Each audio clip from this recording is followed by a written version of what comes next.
your hand because of James Williamson. I do that all the time still. We took Kung Fu from a guy. Half the wrestling team would take Kung Fu in the off season because we somehow thought it would help, and they're completely non-applicable. But this guy, Mike Fogarty, on Grove Street in Verona, we took Kung Fu in his basement, and he'd blindfold himself. We'd throw tennis balls at him, and he'd fucking duck like 80 of them. That's awesome.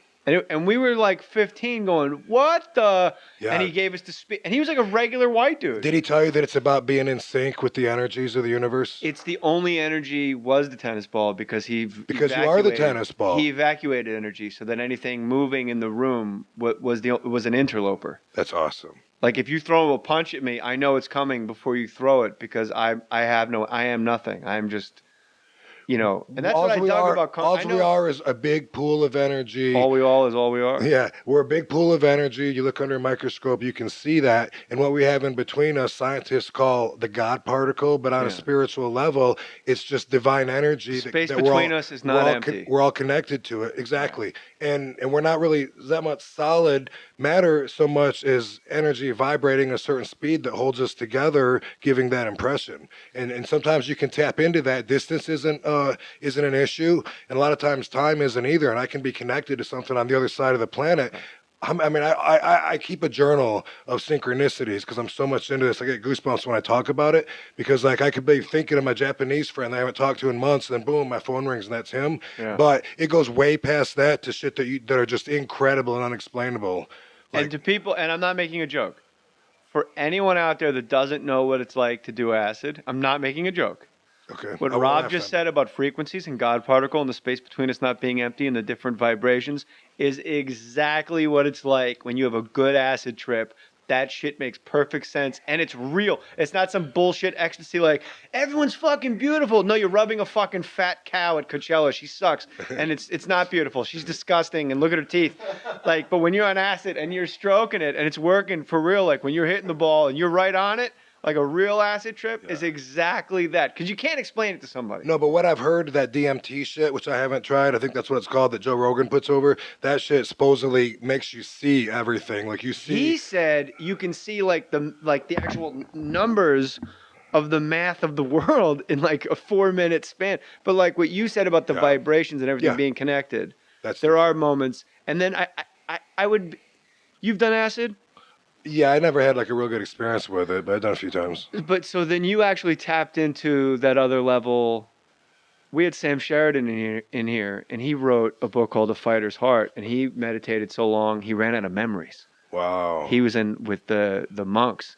Wow, and that never dawned on me. Like you actually, if you just sit in a room, like on the 6th day, you've gone through your entire life, and there is literally nothing in your life you can think about at all that you haven't already thought, because it's 6 days, 8 hours a day. So then now suddenly with the Zen Buddhist, and when you read that shit, it sounds so stupid, but when you run out of memories, the sound of the rain hitting the leaf outside is now the fucking rain hitting the leaf, and that's it. And you're on that other level. That's similar to the way I got taught to meditate, but instead of going through memories, it's about observing everything around you. So like with my eyes closed, first I'd go through sounds. Okay, I hear cars back there. There's a bird chirping there.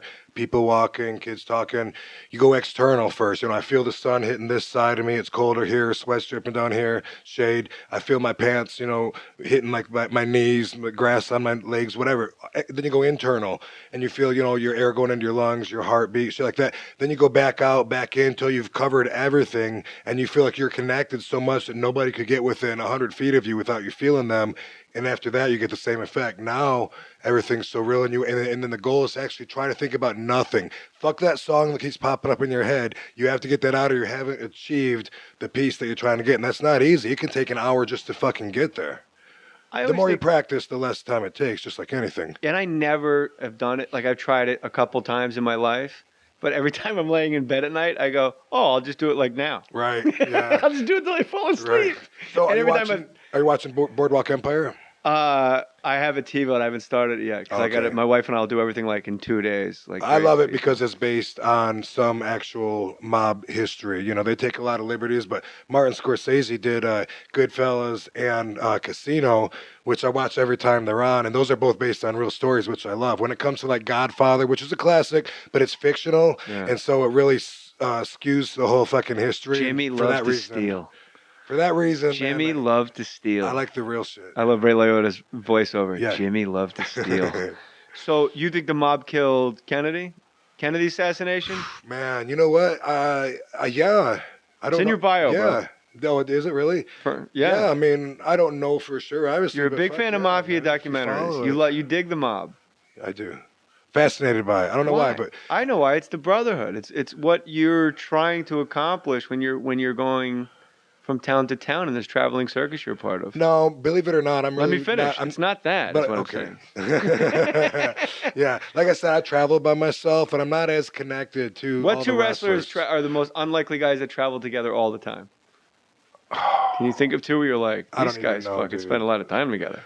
I don't mean No, anything but fruity. I mean like actual like weird guys. No, I always right now. We do every Thursday, 8 o'clock. Spike. Have you told the people that? Yeah, I have not. Okay, Which yeah, is TNA it's Wrestling? 8 o'clock. Yeah, TNA Impact. So I'll leave Wednesday night on a red eye, 11 o'clock, get into Florida like at 6:30. I got to be at the studio like at 1 o'clock. So by the time I get a car, go to the hotel, check in, I hit the drugstore and get shit that I can't carry with a check on, like shampoo, conditioner, water, shit like that. And then I usually sleep for about 3 hours before I go. Frankie Kazarian and Christopher Daniels, who are also on the flight with me, they go hit the fucking gym when they get in from that red eye flight. That's go crazy. work out and then come back and shower and then go. And then we're at the park from 1 o'clock till 10 o'clock because we're on from 8 to 10 on Thursdays on Spike TV live. I don't think there's anything I'd rather do in my life than sleep. But I'm not, me too. That's always my goal. I'm always underslept. I always know. I think I'm a little obsessive about it. Like I know what time I went to bed and what time I get up always. And I know if I go to bed at midnight, I know I have sleep till 8 to get 8 hours. So when I wake up at 7, I know I'm fucked out of an hour. And I think about it all day. When is my nap gonna come? I'm either gonna lay down for an hour or I gotta try and get it. And I never get 9. So and it adds up. Like oh my god, 3 days in a row I got 6 hours. I got kids. I'm only on 18 hours. I do that. But when you lift and shit too and wrestle, your body needs that time to recuperate. That's of course. Yeah. And 3 hours. I'm just lazy. I get 3 hours of sleep on an airplane going over there. You know, I love flying. Oh my because God, it's just like a tube for me to sleep in. Yeah, but how about you got a speaker over your fucking head every time? I'm out. Every time somebody wants a stewardess in the front, you got to hear the do that big loud beep, and then they got that bothers you? Oh my God, so much. And the announcements they make. The guy that nothing bothers me. I gotta hear that fucking dude. I'm trying to sleep. And why don't you come by and just take everyone's orders? Why do you have to wake everybody up first and warn us that you're going to come by and take everyone's fucking orders? I don't get served on the plane. I like to piss before I get on the plane, and then I just curl up against the window Bring your edibles. Sleep. Yeah, if possible. Allegedly. And I like to just sleep. And I don't want your fucking peanuts. Get out of here. I wouldn't be eating peanuts if I wasn't. They don't wake you up to give you food. Dude, sometimes they do. They have. But they do because they make the announcement. Why do you have a little do not disturb sign and tape it to your forehead? Well, they with the part that goes over your doorknob, you put that over your eye. Because I'm still gonna hear them over the speaker, though. You know, are you into mob history or no? Huge. Like what? What do you like? Say something about it. So far, it's a one-sided conversation. I like that. That Bobby Kennedy saying. Okay. Bobby Kennedy got killed at the Ambassador Hotel up here, and I'm a huge Hollywood history fan too. So I love to drive by that. The boom operator, it wasn't the boom operator. The sound guy that sits when you do a movie. There's a boom guy, and there's another boom mic guy, and then there's a guy that's like all the way in the back, and he's got it looks like a hot dog cart, but it's a sound equipment thing, and he sits there. He's the real main sound guy. Like if a chipmunk farts in the woods, he's like, we gotta do it over. He was doing a documentary on Bobby at the Ambassador, and he was he was there in the kitchen when Sirhan. Is that where the footage came from that we've seen? I'm not sure if it was that actual footage, but he was working on something where he was right there. He was the sound guy at the Ambassador when RFK got shot. And then he said there's another, no one ever talks about it. There was another guy, like a giant donor, an auto guy from Michigan, a giant, like a big, automobile guy. And he got shot. And his brains were fucking all over the goddamn kitchen. And he lived. Wow. And then Bobby just had like a tiny hole. And that busboy, that famous photo, that busboy cradling Bobby's head in his lap, like it was at the moment, it was inconceivable that guy was going to live and Bobby was going to die. Right. Because Bobby had like a little hole in his head, and the other guy's brains were like literally being like people were slipping on him. Yeah, so Bobby was always trying to shut down the mob. And he always said fuck with to them. who And did Castellano? He was, "You're like a little girl." He said it in court. Remember? to Hoffa. No, it was the mob guy. Wow, now we sound like Jimmy, fuck. no, Jimmy Hoffa was the He said intermediate it. guy between Who's the mob. He was using the No, union there's a mob. funds, I know you're right, giving but them but the that's mob not who guys I'm to talking build Las about. Vegas Casino. Who's the Okay. mob guy that was with Maryland and all those? The Oh, fucking. Giancana, Sam Giancana. Thank you. He said to Sam Giancana in front of the Senate House Judiciary Committee, "You sit there and you smirk. You're like a little girl." He said he's like a little girl. Oh, okay, that sounds familiar. Yeah. And then I'm like, that's one of the things on any Bobby documentary like that. Every once in a while, you'll hit one that goes, when you call Giancana a girl in front of the Senate, you kind of get popped for that. Yeah, well, but it was Sam Trafficante from Florida and Yeah. the New Orleans. So funny, it's Carlos, and when I'm trying to think of his last name, I keep coming up with Santana. No, because I'm with a comedian. I keep thinking Carlos Mencia. Carlos Mencia killed Bobby Kennedy. Yeah, can't get that out of my head. With joke, with laughter. Yeah. But they have traced back the but guy here's, that shot him. How come there's no conspiracy theories about Bobby? Because Sirhan is just there are there's not really compared not big, to but supposedly he worked in some stables that that Carlos, man, I gotta go through the alphabet. Carlos Elzraki, Carlos Mencia. Yeah, Carlos Mencia hired Sirhan to kill Bobby Kennedy. Maybe, yeah. Yes. But Sirhan, like the odds of this guy, this lone drifter, like it never really got opened up. There was no Warren report where Bobby, like they go, no, it's totally normal. Like this guy just got a job as a busboy and the ambassador for that day. And then he had perfect access to get 5 feet from the guy that would have had the Democratic nomination and fucking shot him in the face and just went to jail. Like, we're all done here. There's nothing to say. We got the guy. He's got 2 names and it's the same name. Whereas like John, it's like, why did the Secret Service peel away from the car? Like, were people shooting from the grassy knoll? There's no way Oswald got those 3 shots off on that rifle in the amount of time they say he did. It's fascinating shit, huh? It's super. Did you see the documentary JFK's Detail? The guys, his Secret Service guys, they finally got a documentary cobbled together. It was on the History Channel. That's the one that was on just recently? It was recent, and it was amazing. These guys fucking love this family so much. And you finally, for the first time, all the Secret Service guys are going, this is exactly what happened. And they debunk, I would say, 50% of anything I had in my mind. Like, it is weird that the Secret Service peels away from the car right before the president gets shot. You've seen that footage. Yeah, but where they go, look at this guy. Like, he's supposed to be right on top of the president, jogging next to the car.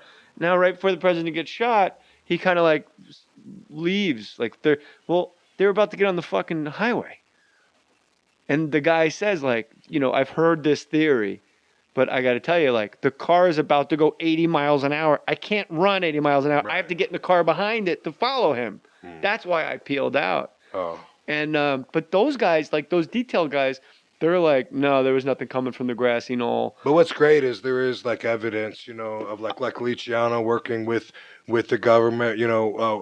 Actually during World War II, he helped them get access in through Sicily to go to Normandy and crazy shit. Like they went to Lucky Luciano and all the stuff they used the mob with Cuba too. Yeah, of course. Which it's inconceivable to me that Sam Giancana was in that, supposedly putting the hit out on Fidel Castro and trying to poison him. Well, he got rid of all of his business.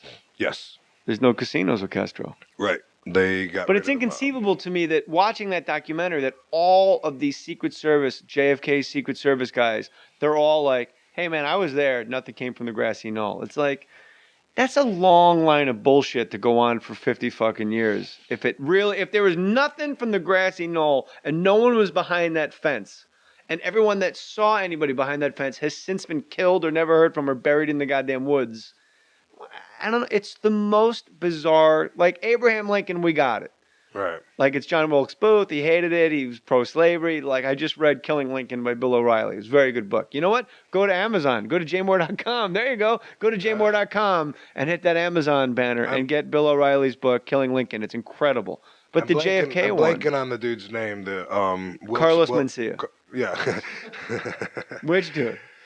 The guy that Lee Harvey Oswald. Okay, so there's no way he got 3 shots off That perfect. So you watch some documentaries, they say he's a horrible shot. Then you watch some other ones, and they say, oh, he was an excellent shot. We have his target practice. Sure, but if he's the greatest shot that ever lived, that particular rifle, you cannot get 3 shots, reload, cock it, put it back, aim, shoot. You know, you just can't get them off in that amount of time. Yeah, John Roselli takes credit for being there with some of the other mob guys that say that they did it. You know, it was something I don't know. I don't know anything about this. Okay, well, anyway, yeah, it's like that's something that came out first. It came out like Sam Trafficante was like dying in prison. Your hand because of James Williamson. I do that all the time still. We took kung fu from a guy. Half the wrestling team would take kung fu in the off season. We somehow thought it would help, and they're completely non-applicable. But this guy Mike Fogarty on Grove Street in Verona, we took kung fu in his basement, and he'd blindfold himself. We'd throw tennis balls at him, and he'd fucking duck like 80 of them. That's awesome. And we were like 15 going, what the? Yeah. And he gave us the speed. And he was like a regular white dude. Did he tell you that it's and what we have in between us, scientists call the God particle, but on a spiritual level, it's just divine energy. Space that between us is not empty. We're all connected to it. Exactly. Yeah. And we're not really that much solid matter so much as energy vibrating a certain speed that holds us together, giving that impression. And sometimes you can tap into that. Distance isn't an issue. And a lot of times time isn't either, and I can be connected to something on the other side of the planet. I keep a journal of synchronicities because I'm so much into this. I get goosebumps when I talk about it because, like, I could be thinking of my Japanese friend that I haven't talked to in months, and then boom, my phone rings and that's him. Yeah. But it goes way past that to shit that are just incredible and unexplainable. Like, and to people, and I'm not making a joke. For anyone out there that doesn't know what it's like to do acid, I'm not making a joke. Okay. What Rob just said about frequencies and God particle and the space between us not being empty and the different vibrations is exactly what it's like when you have a good acid trip. That shit makes perfect sense, and it's real. It's not some bullshit ecstasy like, everyone's fucking beautiful. No, you're rubbing a fucking fat cow at Coachella. She sucks, and it's not beautiful. She's disgusting, and look at her teeth. Like, but when you're on acid and you're stroking it, and it's working for real, like when you're hitting the ball and you're right on it, like a real acid trip is exactly that. Because you can't explain it to somebody. No, but what I've heard, that DMT shit, which I haven't tried, about being in sync with the energies of the universe. It's the only energy was the tennis ball because you are the tennis ball. He evacuated energy so that anything moving in the room was an interloper. That's awesome. Like if you throw a punch at me, I know it's coming before you throw it because I am nothing. I am just... You know, and that's what I dug about. All we are is a big pool of energy. All we all is all we are. Yeah, we're a big pool of energy. You look under a microscope, you can see that.